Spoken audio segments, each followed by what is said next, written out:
Monster runaway mid-fight is one of the most frustrating experiences, especially when it is on the verge of being captured.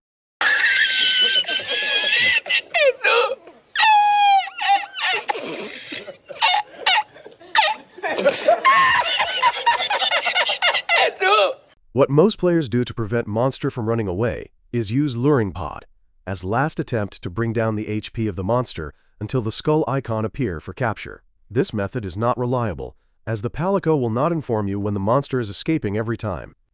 If you are not prepared with Luring Pod loaded, or locked yourself with long attack animation, you will miss the opportunity to use Luring Pod in time. Monster escape happens very quickly, especially flying monster like Arkveld.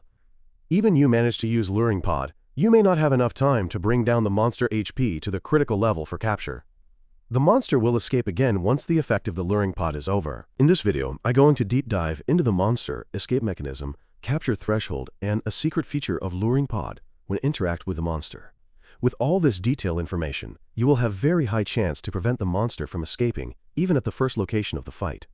There is a timer control when the monster should run away. The first escape happens around 4 minutes from the moment you attack the monster. The timer is slightly different in each quest, as there is RNG coding in many parts of the game. If your damage to the monster exceeds certain threshold, it will escape earlier.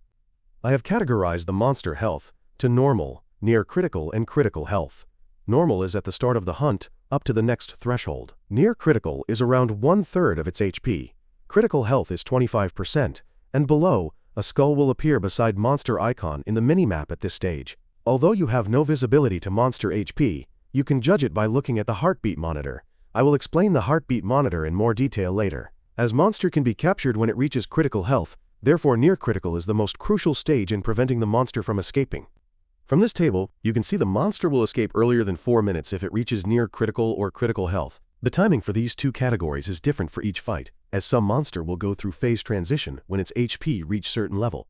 The phase transition has higher priority, which prolong the time the monster stay in the fight before it can escape. This information let you prepare yourself when the monster will escape, for you to take preventative measure. If the monster moves to a new place, it will not wait another 4 minutes to run away. As the monster health already reduced at this time, most likely it will be at near critical or at critical health. That's the reason sometimes you experience the monster keeps running away again after you chase it from its original location. You don't need to keep watching your clock to estimate when the monster will escape. You can find the information by looking at the minimap and the heartbeat monitor. The moment you attack the monster, a red circle appears around the minimap. The internal timer started at this point. You have 4 minutes to bring the monster down to the critical health at 25% for capture. A small yellow eye also appears on the bottom right of the monster icon. Few seconds later, the pulse on heartbeat monitor remains at blue color. Recognize the pulse pattern of the heartbeat monitor at blue color is important, as this how a normal health level look like. When the monster health drop to 1/3 or reach critical health at 25% HP, the pulse pattern will be flattened like this. If you continue attack the monster at the start, the heartbeat monitor will turn red color with stronger and faster pulse. The yellow eye beside monster icon will turn red. The monster has become enraged. The monster will stay enraged as long as you consistently doing damage to it. It will only exit the enraged state when it plans to leave the place. There is some exception to this rule, like Gormagala will exit the enraged state halfway. Even consistently DPS him, it will become enraged again after a while. I have not seen other monster do this. I think this could be due to the frenzy mechanism. Nevertheless, Gormagala still leave the enraged state again before escape. Therefore you can still use this method to estimate when the monster will be leaving. Just need to remember for those monsters which exit enraged state more than once, always exit this state one final time before escape. There is other case which monster not stay long in enraged due to low DPS from the players. You should not see this often after you have more experience with the monster. When the monster entered enraged state, keep DPS it and monitor the pulse pattern. There will be 3 outcomes from this point forward. 2 of them you may already know. I have to explain them again before I cover the third outcome, which the focus of this video. First outcome is the heartbeat monitor become blue color with the same pulse pattern, like at the start of the fight. This means the monster still at normal health. This happen when you are not doing enough damage to bring it to near critical. In this scenario, the best thing is, let the monster move to the new location, and you fast travel to the nearest camp. Continue the same process of enrage the monster and monitor its heartbeat. The second scenario, when the heartbeat monitor is red and flattened, you also see a skull on the minimap. You can just capture the monster with trap and tranquilizers. The third scenario is the monster heartbeat monitor at red color become flattened but the skull does not appear.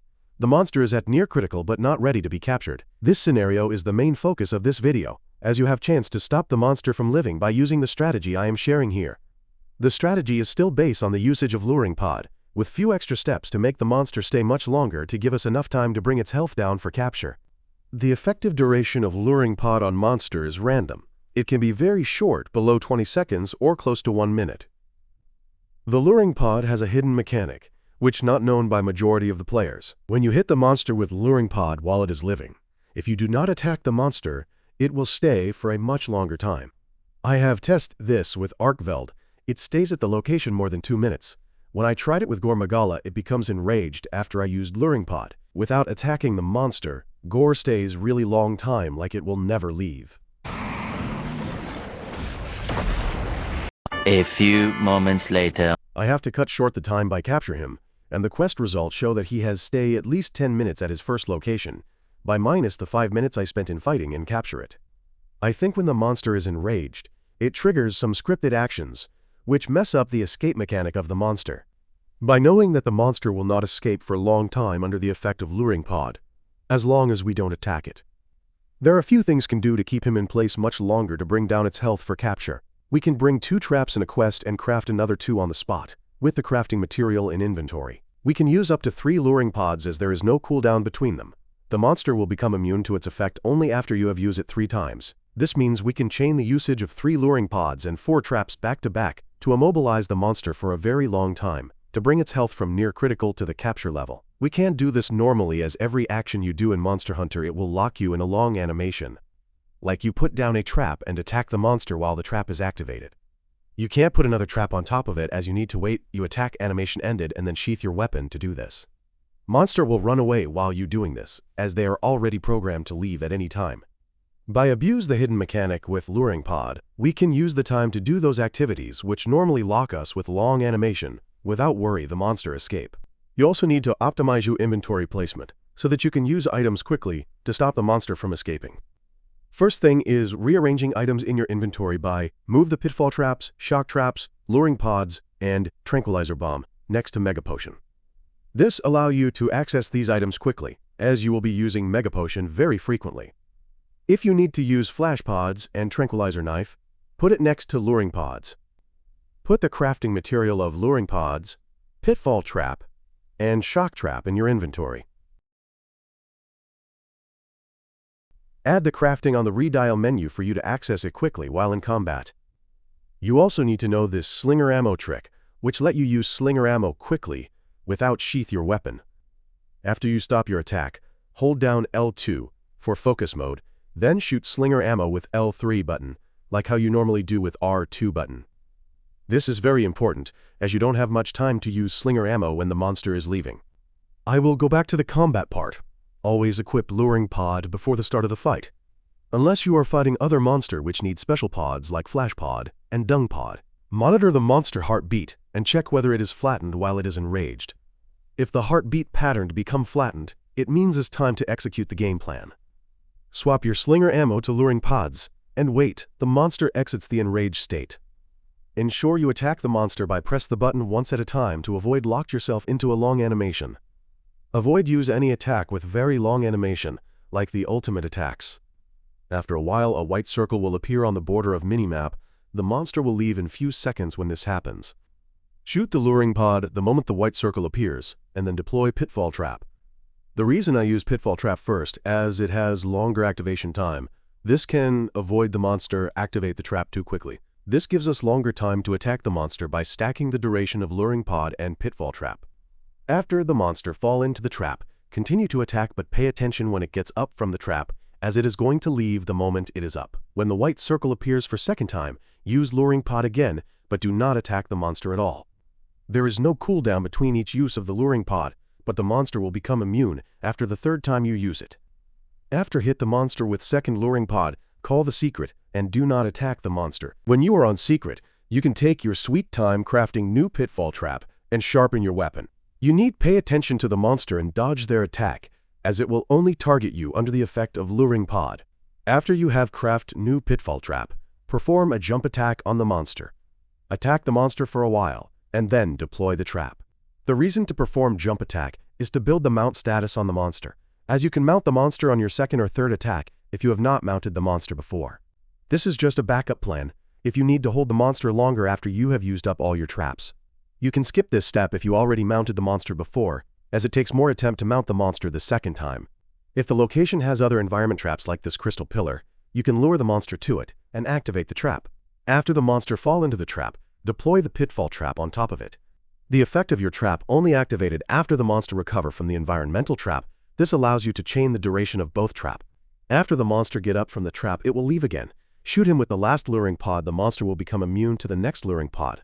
Means you can't repeat the trick of deploy trap and craft it again on secret. Attack the monster as usual to bring it to critical health for capture. Deploy the shock trap when the skull appears, and use tranquilizer bomb to capture it. If the monster is flying type like Archveld or Rathalos, there is one extra thing you can do after you shoot it with the last luring pod. Do not attack the monster, change your luring pod to flash pod. Attack the monster after that if the skull still not appear and it is flying away. Aim the direction it is flying, will make it crash down to the ground. Deploy the shock trap first before attack it, as the trap only take effect after the monster wake up from its crash landing. That will be the last chance you can capture the monster before it flies away again. If you have exhausted all options, you can try to mount the monster before use the shock trap. If the RNG favor you, the monster is yours. That's all I want to share with you today. If you find the information in this video useful, please like the video and consider subscribe. Thanks for watching.